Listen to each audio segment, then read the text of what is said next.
बिस्मिल्लाहिर्रहमानिर्रहीम। अस्सलाम वालेकुम नादरीन, आप यूट्यूब चैनल देख रहे हैं, मैं इमरान ख़ान हूँ। नादरीन, सबसे पहले बड़ी ख़बर ये है कि पाकिस्तान ने अफ़गानिस्तान पे एक एयर स्ट्राइक की है और इसके बारे में दावा किया जा रहा है। मुख्तलिफ़ मीडिया के ज़राए ये बता रहे हैं, पाकिस्तानी हुकूमत की जानिब से वज़ीर दिफ़ा ने भी इसकी कन्फर्मेशन दी है कि पाकिस्तान ने अफ़गानिस्तान पर मुबैना तौर पर एक एयर स्ट्राइक की है जिसमें दहशतगर्दों को हलाक किया गया। अब ये एयर स्ट्राइक जो है, इसके बारे में अभी मज़ीद तफसीलात तो आएंगी जब DGISPR आज के दिन में पेशावर में कोई प्रेस कॉन्फ्रेंस करने जा रहे हैं, जिसमें वो बताएंगे कि उन्होंने दहशतगर्दों का कितना नुकसान किया और ये कौन दहशतगर्द थे और उन्होंने क्या पाकिस्तान के अंदर कौन कौन से गुलगिला हुए थे। बहरहाल ये जो दहशतगर्द हैं, इनके 3 नाम अभी तक सामने आए हैं जो हुकूमती ज़राए से आए। पाकिस्तानी मीडिया ने यह ख़बर चलाई है और जो 3 नाम बताए गए उनमें एक नाम है नूर वली महसूद का, एक नाम है कारी सैफुल्लाह महसूद का और एक नाम है खालिद महसूद का। ये 3 जो TTP के रहनुमा हैं, ये मारे गए इस दहशतगर्द हमले में। लेकिन पाकिस्तान की मीडिया को ज़रा कन्फर्मेशन करनी चाहिए थी। इनमें से जो खालिद महसूद है वो 2018 में अमरीकी ड्रोन हमले में पहले ही मारा जा चुका है, जबकि इसमें जो कारी सैफुल्लाह महसूद है उसके बारे में बाकायदा ख़बरें छप चुकी हैं कि वो 2019 में होस्ट में अफ़गानिस्तान में मारा जा चुका है। और ये उस वक्त मारे गए थे जब अमेरिका वहाँ पे मौजूद था, जब वहाँ पे बाकायदा अफ़गान हुकूमत मौजूद होती थी। तालिबान ने तब तक फ़तह नहीं किया था अफ़गानिस्तान को, ये उस वक्त की बात है। हाँ, अब जो एक और नूर वली महसूद की बात हो रही है तो इसके बारे में कुछ तफसीलात मेरे पास हैं, मैं आपके साथ शेयर कर देता हूँ। ये कौन शख्स है और इसको मारा जाना कितना इम्पॉर्टेंट है। ये कलदम तहरीके तालिबान का सरबराह है नूर वली महसूद उर्फ़ अबू मंसूर आसिम। ये 9/11 के बाद काबुल पर अमरीकी हमले में बाल बाल बचकर निकल गया था। अब 25 साल के बाद दोबारा इसके ऊपर एक अटैक हुआ है। अब देखना यह है कि क्या वाकई ये आदमी इस हमले में मारा गया जो एरियल स्ट्राइक की गई पाकिस्तान की जानिब से। कलदम तहरीके तालिबान पाकिस्तान के 48 साला सरबराह नूर वली महसूद उर्फ़ अबू मंसूर आसिम ने फैसलाबाद, गुजरांवाला और कराची के मदारिस में तालीम हासिल की। पहली मरतबा अफ़गानिस्तान में उस वक्त के शुमाली इत्तेहाद के ख़िलाफ़ कार्रवाइयों में हिस्सा लिया। 9/11 के बाद दोबारा काबुल का रुख किया और ज़िंदा बच के वापस आ गया। बैतुल्लाह महसूद, हकीमुल्लाह महसूद, मुल्ला फ़ज़लुल्लाह, इन सब के बरक्स ज़्यादा अरसे तक यानी लगभग 8 साल तक कलदम तहरीके तालिबान पाकिस्तान की सरबराही नूर वली महसूद के पास मौजूद रही और कल के दिन तक मौजूद थी जब तक इसके ऊपर ये अटैक नहीं हुआ। अफ़गानिस्तान की जानिब से उनकी गवर्नमेंट ने कंफर्म किया कि 2 बड़े धमाके हुए हैं वहाँ अफ़गानिस्तान में, लेकिन साथ ही उन्होंने ये कहा कि जो ज़बीउल्लाह मुजाहिद हैं, उनके तर्जुमान अफ़गानिस्तान की जो अबूरी हुकूमत है उसके, उन्होंने अभी इसकी कंफर्मेशन नहीं की कि इसमें नुकसान किसका हुआ और कितना हुआ, लेकिन इसकी तफसीलात आ जाएंगी। जबकि आज पाकिस्तान की जानिब से DGISPR मुमकिन तौर पर पेशावर में जो प्रेस कॉन्फ्रेंस करेंगे उसमें बताएंगे ये क्या हुआ। देखिए, पाकिस्तान की सिक्योरिटी फोर्सेस की एक बहुत बड़ी कामयाबी है। अब ये 2 तरीक़ों से हो सकती है। अगर तो पाकिस्तान ने ये अटैक अफ़गानिस्तान को कुछ हद तक एतमाद में लेकर किया तो ये कमाल काम है। अफ़गानिस्तान की हुकूमत हो सकता है किसी मजबूरी की वजह से, बाज़ औक़ात अगर आपने एतमाद में भी होते हैं तो आप नहीं बताते पब्लिकली, आपके ऊपर प्रेशर आने का अंदेशा होता है। अगर तो ये एतमाद में लेकर किया तो ये बहुत बड़ी कामयाबी है पाकिस्तान की। और अगर ये टारगेट अचीव हो गया, 2 बंदे तो पहले ही मारे जा चुके थे, वो मीडिया की खबर गलत है, तस्दीक उन्हें करनी चाहिए, मीडिया को ज़िम्मेदारी का सबूत देना चाहिए था। तो कोऑर्डिनेशन के साथ हमला हुआ तो बहुत बड़ी अचीवमेंट है। लेकिन अगर इसमें ये यकतरफा हमला है तो पाकिस्तान को एक कामयाबी तो मिली कि एक दहशतगर्द मारा गया, तफसीलात आएंगी तो पता चलेगा, मगर इसके असरात मुख्तलिफ हो सकते हैं क्योंकि इसमें जो अफ़गान तालिबान है उनकी पॉलिसी कुछ और है और वो अफ़गान सरजमीन के ऊपर बैरूनी हमले की मुखालफत करते हैं। लेकिन क्या वो कोई बैरूनी हमला इस नौइयत का रोक सकते हैं? फ़र्ज़ करें कि अमेरिकन तैयारे आते हैं, आकर अफ़गानिस्तान पर बमबारी करते हैं या वो मिसाइल भेजते हैं, वो अफ़गानिस्तान में आकर गिरते हैं, तो क्या तालिबान के पास कोई सिस्टम है उसको रोकने का? बिल्कुल नहीं। दुनिया का कोई कमज़ोर से कमज़ोर मुल्क भी है ना, उसकी एयर फोर्स भी अगर अफ़गानिस्तान के ऊपर अटैक करेगी तो अफ़गान तालिबान के पास उससे बचने का या उसको रोकने का कोई तरीका नहीं है। वजह यह है कि उनकी कोई एयर फोर्स नहीं है। नंबर 2, उनके पास किसी किस्म का कोई एयर डिफेंस सिस्टम नहीं है। अफ़गानिस्तान का जो तरीक़ाकार ना लड़ने का, वो है लंबी लड़ाई वाला। वो फिर करते ये लड़ाई को लंबा खींचते हैं, जैसे अमेरिकन के साथ उन्होंने किया। ट्रिलियंस ऑफ डॉलर्स जो है अमेरिकन के डूब गए अफ़गानिस्तान में, उनके बेशुमार फ़ौजी कत्ल हो गए। अफ़गानिस्तान के अंदर एक अजीबोगरीब लड़ाई छिड़ गई, नेटो का बहुत नुकसान हो गया। अमेरिका पैसे डाल डाल के अफ़गानिस्तान में थक गया, लेकिन लड़ाई का नतीजा ही नहीं निकल रहा था। तो तालिबान जो है वो लड़ाई को लंबा खींचने के माहिर हैं। अगर पाकिस्तान की उनके साथ कोऑर्डिनेशन अच्छी रही तो हम दहशतगर्दी पे काबू पा लेंगे, ये बात इमरान खान साहब भी कह चुके हैं। लेकिन अगर आप विदाउट कोऑर्डिनेशन चलेंगे तो फिर ये लंबी लड़ाई है, इसको आप खींचते जाएं, शैतान की आंत की तरह लंबी होती जाएगी और आपको कई सालों तक ये लड़ाई लड़नी पड़ सकती है। तजज़ियाकार ये बात मानते हैं, वो ये कहते हैं कि ये एक हकीकत है कि तालिबान के साथ आप ये जो रवायती किस्म की एक लड़ाई है, इसको लंबा खींचने में तालिबान बहुत तेज़ हैं और इस लड़ाई को बहुत लंबा लेकर चले जाएंगे। बहरहाल ये पाकिस्तान की एक दिफाई नुक्ता नज़र से अगर PTP का सरबराह मारा गया तो बड़ी कामयाबी है। अभी मेरे ख्याल में कुछ घंटों में हमें बाकी तफसीलात मिल जाएंगी, आपके साथ हम शेयर करेंगे। बड़ी खबर जो दूसरी है, बहुत बड़ी खबर है, इमरान खान साहब ने तब्दील कर दिया वज़ीर आला खैबर पख्तूनख्वा को, और उन्होंने वजह भी बताई हुई है। इमरान खान साहब का जो बयान आया रात गए, इस हवाले से ज़रा पहले वो बयान आपको बता देते हैं। इमरान खान ने कहा कि खैबर पख्तूनख्वा के हालात के तनाजुर में वज़ीर आला की तब्दीली नागुज़ीर थी और ये एक आइनी अमल है जो इस मुल्क के दीगर सूबों में भी होता आया है और इसमें किसी को मुदाखलत नहीं करनी चाहिए ताकि ये अमल जल्द अज जल्द मुकम्मल हो। अगर किसी ने इसमें मुदाखलत की कोशिश की तो भरपूर एहतजाज होगा। सुहेल अफरीदी का इंतखाब ज़बाना तालिब इल्मी से उनकी ISF और तहरीक इंसाफ के नज़रिए से वाबस्तगी की वजह से किया। ये फ़ैसला तहरीक इंसाफ की इलेक्टेबल्स की जगह ग्रास रूट वर्कर्स को फ़ैसला साजी के अमल में शामिल करने के बयानिए को भी तक़वियत बख्शता है। खैबर पख्तूनख्वा के वज़ीर आला की तब्दीली को बाद हल्के मेरे ख़ानदान के अफराद से जोड़ने की कोशिश कर रहे हैं। ये गेम हो रही थी ना कि अलीमा ख़ान हो गई या बुशरा बीबी हो गई तो इनकी वजह से हुआ। इमरान खान ने उसका जवाब दिया कि ये सरासर गलत है। ये फ़ैसला मुकम्मल तौर पर सियासी है जिस पर मेरे ख़ानदान का कोई फ़र्द किसी भी तरह से असरअंदाज नहीं हुआ। मेरे ख़ानदान के किसी फ़र्द का मेरे सियासी फ़ैसलों से कोई ताल्लुक़ नहीं है। अली अमीन मेरे पुराने और वफ़ादार साथियों में से है, लेकिन वो तनाज़ात की जद में है। ये तनाज़ात आसिम मुनीर की किसी जामे सियासी हिकमत अमली अपनाए बगैर खाली गोला बारी से दहशतगर्दी के मसले से निमटने की पॉलिसी के बायस पैदा हुआ। 2025 दहशतगर्दी के वाक़यात के हवाले से पाकिस्तानी तारीख़ का बदतरीन साल है और खैबर पख्तूनख्वा का सूबा मज़ीद इस सूरत हाल का मुतहम्मिल नहीं हो सकता। उम्मीद करता हूँ कि नया वज़ीर आला और इसकी टीम दहशतगर्दी के ख़ात्मे और देर पा अमन के क़याम के हवाले से अवामी नुमाइंदों के साथ मिलकर जामे पॉलिसी अपनाएंगे। मैं गुज़िश्ता 2 दहाइयों से दहशतगर्दी से निमटने की वाज़ेह हिकमत अमली बयान करता रहा हूँ। इसी हिकमत अमली के बायस तहरीक इंसाफ के 3.5 साला दौरे हुकूमत में दहशतगर्दी पर बहुत हद तक काबू पा लिया गया था। तहरीक इंसाफ ने इस वक्त की पाकिस्तान मुखालिफ और भारत नवाज गनी हुकूमत से भी मुज़ाकरात किए और कबायली अवाम और अफ़गान पनाहगज़ीनों के मामलात में अफ़ाम व तफ़हीम से हमने तय किए थे। 2021 में उस वक्त की फ़ौजी क़यादत ने हथियार फेंकने वाले दहशतगर्दों को वापस बसाने का मनसूबा पेश किया था। ये ज़रा आप गौर से सुन लें। अब ज़रा मैं आपको पहले एक ख्वाजा आसिफ का स्टेटमेंट बताऊंगा और उसके बाद वापस यहाँ पे आऊँगा इमरान खान साहब के ट्वीट पे, क्योंकि ये हिस्सा उसका जवाब है। ख्वाजा आसिफ कहते हैं, हज़ारों तालिबान को इमरान खान ने पाकिस्तान लाकर बसाया। आज भी PTI दहशतगर्दों से मुज़ाकरात की बात कर रहे हैं। सालों से हमारी फ़ौज और अवाम का खून बहाया जा रहा है।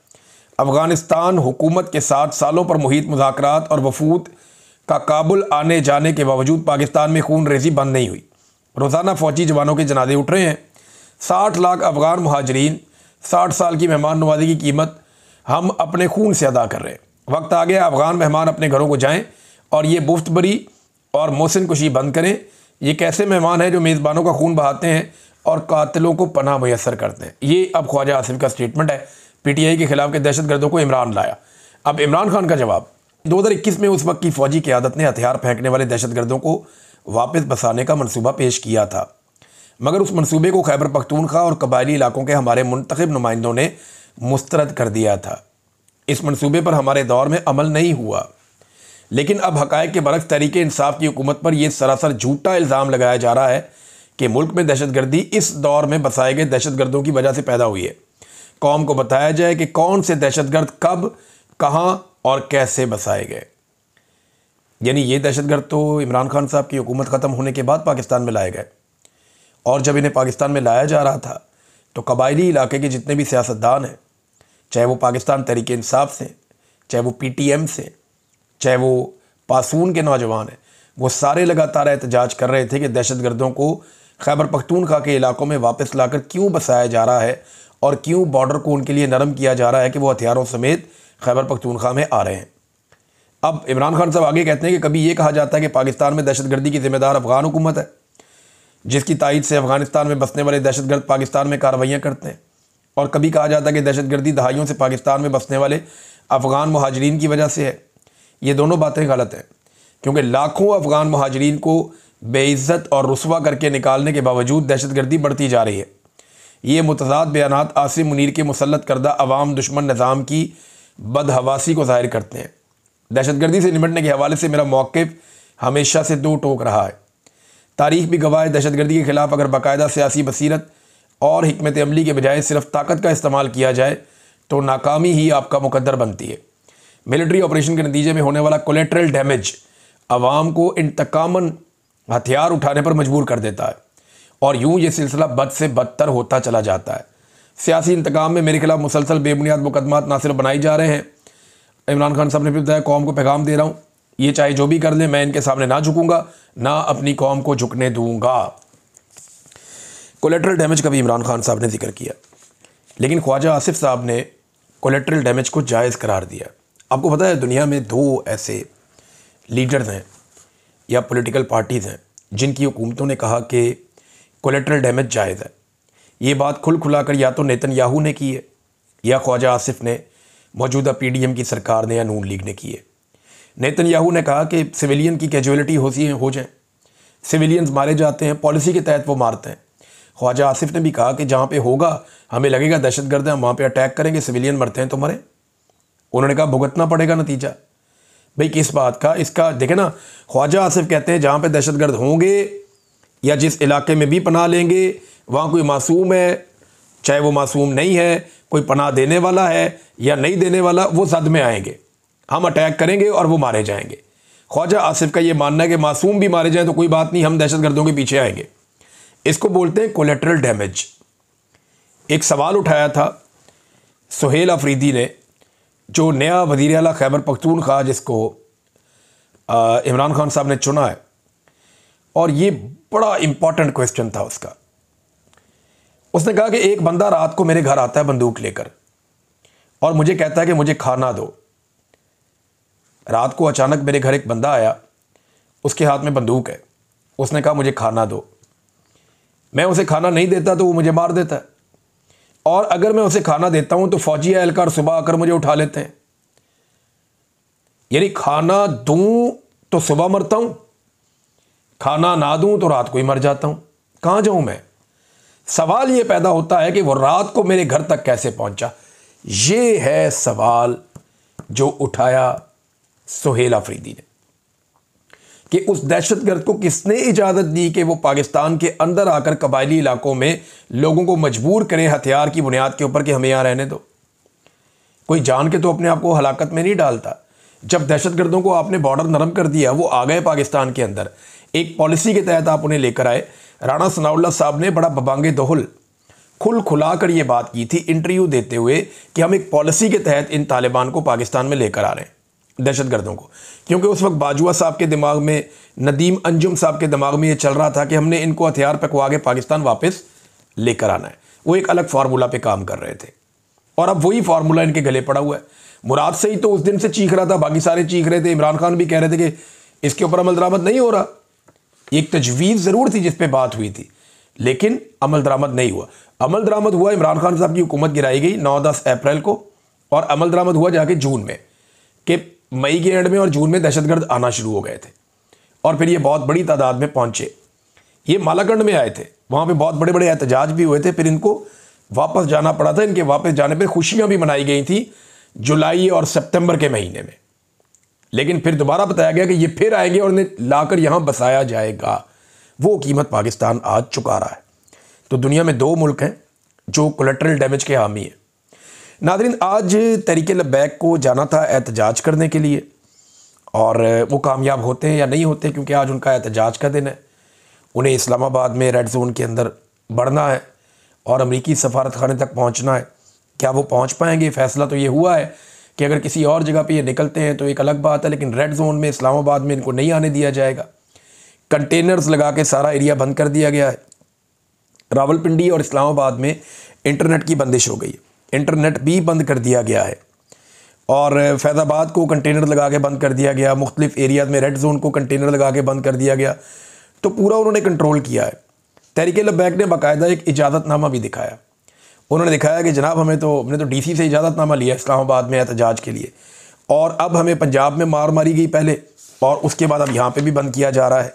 नाज़रीन, एक सवाल बहुत सारे लोग पूछ रहे हैं कि क्या सुहेल अफरीदी जो है वो हो जाएगा, मुंतखब हो जाएगा वज़ीर आला खैबर पख्तूनख्वा? तो इसका सादा जवाब मैं आपको देता हूँ कि पाकिस्तान तहरीक इंसाफ ने जो मीटिंग बुलाई थी MPAs की, उसमें मौजूद थे 78 MPAs। अब इनके तो 92 हैं, तो बाकी कहाँ गए? 73 का गोल्डन फिगर है, 73 चाहिए, 78 मौजूद थे। यानी जो वहाँ मौजूद थे उनमें भी 5 अभी ज़्यादा थे, ज़रूरत से 5 ज़्यादा थे, प्रॉब्लम नहीं है। इनमें से 8 ऐसे हैं जो मुल्क से बाहर हैं, उन्हें अहकामात दे दिए गए हैं फौरी तौर पे वापस पहुँचो। तो अगर 8 को आप शामिल कर दें इन 78 में तो बन जाते हैं 86 हो गए। बाकी 6 कहाँ गए? बाकी 6 में से 3 ऐसे हैं जिन्होंने कहा कि जब तक अली अमीन गंडापुर यहाँ मौजूद है हम CM हाउस में नहीं आएंगे। हम तब आएंगे जब ये आदमी यहाँ से चला जाएगा। वो बहुत सख्त नाराज़ हैं। उनमें एक शकील खान साहब हैं, तारिक अरियानी साहब हैं, तो ये लोग नहीं आए। एक और साहब भी हैं, ये नहीं आए। इन्होंने कहा जी जब अली अमीन गंडापुर चला जाएगा फिर हम आएंगे। तो 3 ये भी हो गए, तो ये हो गए 89। बाकी 3 कहाँ गए? आज एक्चुअली 78 नहीं 81 आए थे।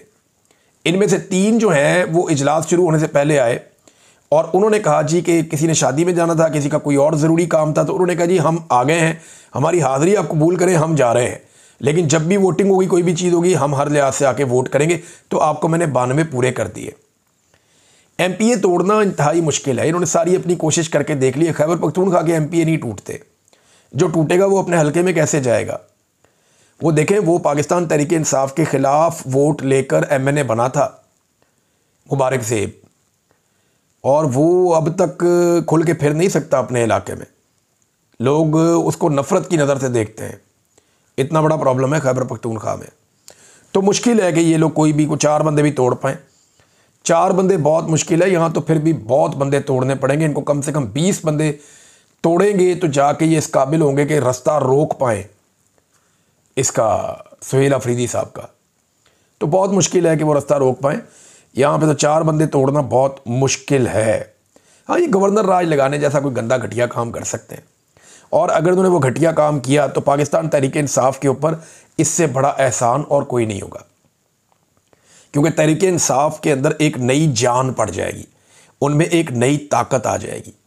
पंजाब को तो आलिया हमदा ने बड़ा ज़ोर लगाया, काफ़ी वो एक्टिवेट हुआ है, लेकिन गंडापुर साहब के कारनामों की वजह से खैबर पख्तूनख्वा में कुछ मामला डाउन गया था। लेकिन अगर ये तो सुहेल अफरीदी के आने से वैसे ही जान पड़ी है, काफ़ी बड़ा ज़ोर लगा रहे हैं नौजवान, और फौरी तौर पे उनको वज़ीर आला बनाना चाहिए उसूलन। लेकिन अगर ये गवर्नर राज लगा देते हैं तो इससे तो PTI को बहुत फ़ायदा होगा। नाज़रीन, मैं आपको एक स्टेटमेंट पढ़ के सुनाता हूँ। ये ज़ेलेंस्की की है, यूक्रेन का जो सदर है ज़ेलेंस्की। उसने ट्रंप को एक ऑफ़र करवाया। उसने कहा अगर ट्रंप हमें टॉम हॉक मिसाइल्स दे दे, टॉम हॉक हमें दे दे। टॉम हॉक्स आप जानते हैं, बड़े उनके मकबूल अमरीकी हथियार है। उन्होंने कहा जी अगर ये हमें दे देता है ट्रंप, तो हम नोबेल इनाम की वसूली के लिए या नोबेल प्राइज़ के लिए डोनाल्ड ट्रंप की हमायत में लॉबिंग करेंगे। अंदाज़ा करें कि अमन का नोबेल इनाम दिलवाना है, और उसकी लॉबिंग के लिए चाहिए क्या? हथियार। ये क्राइटेरिया दुनिया का। अब तक के लिए इतना ही। अपना ख्याल रखिएगा, अपने इस चैनल का भी। अल्लाह हाफ़िज़।